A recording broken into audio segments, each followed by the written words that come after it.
Psaume 78, Cantique d'Asaph.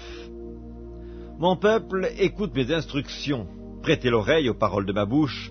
J'ouvre la bouche par des sentences, je publie la sagesse des temps anciens.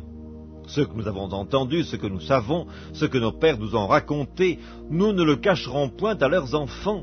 Nous dirons à la génération future les louanges de l'Éternel et sa puissance et les prodiges qu'il a opérés. Il a établi un témoignage en Jacob, il a mis une loi en Israël, et il a ordonné à nos pères de l'enseigner à leurs enfants pour qu'elle fût connue de la génération future, des enfants qui naîtraient, et que, devenus grands, ils en parlassent à leurs enfants, afin qu'ils missent en Dieu leur confiance, qu'ils n'oubliassent pas les œuvres de Dieu et qu'ils observassent ses commandements, afin qu'ils ne fussent pas, comme leur père, une race indocile et rebelle, une race dont le cœur n'était pas ferme et dont l'esprit n'était pas fidèle à Dieu. Les fils d'Éphraïm, armés et tirant de l'arc, tournèrent le dos le jour du combat. Ils ne gardèrent point l'alliance de Dieu et ils refusèrent de marcher selon sa loi. Ils mirent en oubli ses œuvres, ses merveilles qu'il leur avait fait voir. Devant leur père, il avait fait des prodiges. Au pays d'Égypte, dans les campagnes de Tsoan, il fendit la mer et leur ouvrit un passage. Il fit dresser les eaux comme une muraille. Il les conduisit le jour par la nuée et toute la nuit par un feu éclatant. Il fendit des rochers dans le désert et il donna à boire comme des flots abondants. Du rocher, il fit jaillir des sources et couler des eaux comme des fleuves. Mais ils continuèrent à pécher contre lui, à se révolter contre le Très-Haut dans le désert. Ils tentèrent Dieu dans leur cœur en demandant de la nourriture selon leurs désirs. Ils parlèrent contre Dieu, ils dirent « Dieu pourrait-il dresser une table dans le désert ?» Voici, il a frappé le rocher, des eaux ont coulé et des torrents se sont répandus.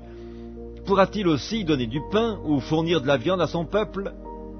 L'Éternel entendit et il fut irrité. Un feu s'alluma contre Jacob, et la colère s'éleva contre Israël, parce qu'ils ne crurent pas en Dieu, parce qu'ils n'eurent pas confiance dans son secours. Il commanda aux nuages d'en haut, et il ouvrit les portes des cieux. Il fit pleuvoir sur eux la manne pour nourriture, il leur donna le blé du ciel. Ils mangèrent tous le pain des grands, il leur envoya de la nourriture à satiété. Il fit souffler dans les cieux le vent d'Orient, et il amena par sa puissance le vent du Midi. Il fit pleuvoir sur eux la viande comme de la poussière, et comme le sable des mers, les oiseaux ailés. Il les fit tomber au milieu de leur camp, tout autour de leur demeure. Ils mangèrent et se rassasièrent abondamment, Dieu leur donna ce qu'ils avaient désiré. Ils n'avaient pas satisfait leurs désirs, ils avaient encore leur nourriture dans la bouche, lorsque la colère de Dieu s'éleva contre eux. Il frappa de mort les plus vigoureux, il abattit les jeunes hommes d'Israël. Malgré tout cela, ils continuèrent à pécher, et ils ne crurent point à ses prodiges. Il consuma leurs jours par la vanité et leurs années par une fin soudaine.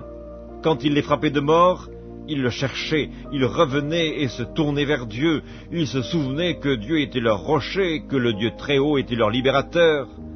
Mais ils le trompaient de la bouche, et ils lui mentaient de la langue. Leur cœur n'était pas ferme envers lui, et ils n'étaient pas fidèles à son alliance. Toutefois, dans sa miséricorde, il pardonne l'iniquité et ne détruit pas, il retient souvent sa colère et ne se livre pas à toute sa fureur. Il se souvint qu'il n'était que chair, un souffle qui s'en va et ne revient pas. Que de fois ils se révoltèrent contre lui dans le désert, que de fois ils l'irritèrent dans la solitude. Ils ne cessèrent de tenter Dieu et de provoquer le Saint d'Israël.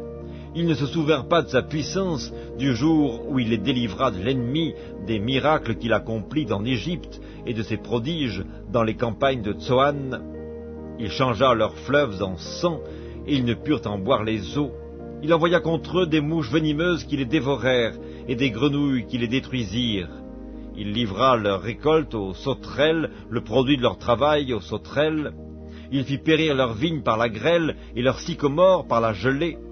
Il abandonna leur bétail à la grêle, et leurs troupeaux au feu du ciel. Il lança contre eux son ardente colère, la fureur, la rage et la détresse, une troupe de messagers de malheur. Il donna libre cours à sa colère, il ne sauva pas leur âme de la mort, il livra leur vie à la mortalité, il frappa tous les premiers-nés en Égypte, les prémices de la force, sous les tentes de Cam. Il fit partir son peuple comme des brebis, il les conduisit comme un troupeau dans le désert. Il les dirigea sûrement pour qu'ils fussent sans crainte, et la mer couvrit leurs ennemis. Il les amena vers sa frontière sainte, vers cette montagne que sa droite a acquise. Il chassa devant eux les nations, leur distribua le pays en héritage, et fit habiter dans leurs tentes les tribus d'Israël. Mais ils tentèrent le Dieu très haut, et se révoltèrent contre lui, et ils n'observèrent point ses ordonnances. Ils s'éloignèrent et furent infidèles comme leur père. Ils tournèrent comme un arc trompeur, ils l'irritèrent par leurs hauts lieux, ils excitèrent sa jalousie par leurs idoles. Dieu entendit, et il fut irrité, il repoussa fortement Israël. Il abandonna la demeure de Silo, la tente où il habitait parmi les hommes. Il livra sa gloire à la captivité et sa majesté entre les mains de l'ennemi. Il mit son peuple à la merci du glaive, et il s'indigna contre son héritage. Le feu dévora ses jeunes hommes, et ses vierges ne furent pas célébrées. Ses sacrificateurs tombèrent par l'épée, et ses veuves ne pleurèrent pas. Le Seigneur s'éveilla comme celui qui a dormi, comme un héros qu'a subjugué le vin. Il frappa ses adversaires en fuite, il les couvrit d'un opprobre éternel.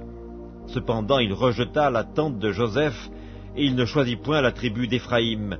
Il préféra la tribu de Juda, la montagne de Sion qu'il aimait.